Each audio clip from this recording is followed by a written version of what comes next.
I'm here to announce the death of print. Hi everybody, welcome to this special Saturday edition of my daily podcast, Something I Learned Yesterday, in which I take one issue from the world of publishing and try to explain it in about 3 or 4 minutes. Today's is closer to 5 or 6. It's time to get past platitudes and talk honestly about print. We're always hearing about the death of print and digital transformation. All the fun, exciting stuff seems to be happening online, and print titles are dying left and right. At the same time, if you're a magazine publisher and you try to move your print subscribers to digital, most of them will leave you. That's the sad fact. People do enjoy print. And there are some stories of titles going back into print. They moved to digital, now they're going back to print. And there are new print magazines that are succeeding. But let's face it, the economics of print are terrible. Printing and mailing costs are through the roof, they keep going up, and there's constant downward pressure on prices. People expect to get a glossy 80-page magazine mailed to their house once a month for $8 a year. It's crazy. You can't sustain a business with those kinds of numbers. Now, I know someone is thinking, just get over it for God's sake. Why agonize over this? The world has gone digital. Get with it and stop trying to sell buggy whips. Okay, fine. Create digital-only products. Have at it. But unlike buggy whips, people do actually like print. And yes, even younger people. There is a preference for digital, but it's not as if young people all prefer digital. That's a common misconception. Go ahead and look it up. Make sure to distinguish between magazines, newspapers, and books.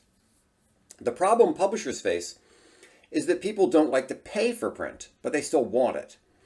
So there is a market to be served here. The question is whether we can be clever enough to make it work. So what can you do? Here are some options. You can move your printing to China.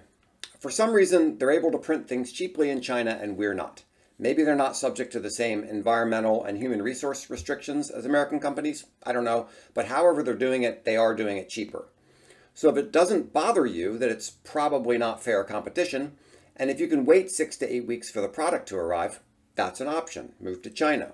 Trade paperback books can go that route, for example.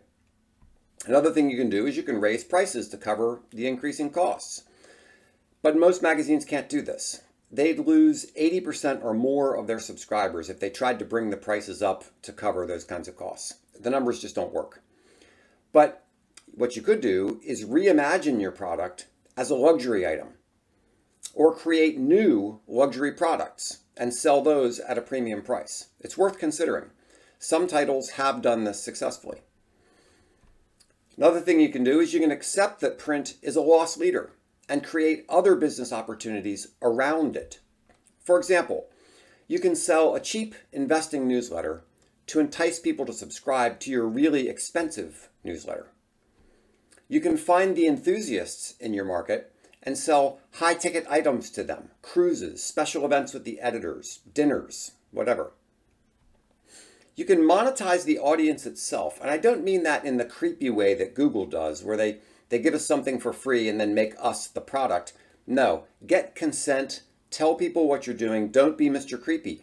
But if you can honestly and decently get data from your audience that's valuable to other partners, try it. For example, if you have a magazine about fishing, your subscribers might be perfectly willing to give you information that would be very valuable to people who sell boats or rods and reels or fishing lures. Now, there are other ways to use your money-losing print magazine to build money-making businesses. So think about that.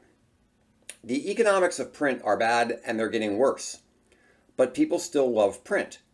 For good reason.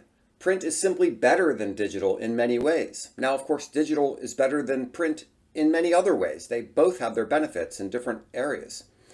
But consumers aren't going to pay for magazines and other periodical print products the way they used to, at least not in the numbers that they used to. Those days are over.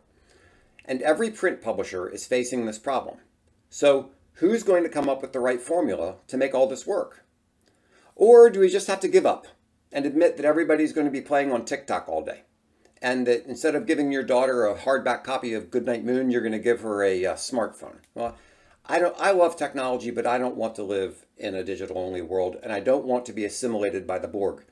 So I would very much like to help you publishers out there find a way to make a successful print business, even given the horrible economic realities of print. It can be done, but it's not going to be done by making the magazine itself a sustainable business the way it was 30 years ago.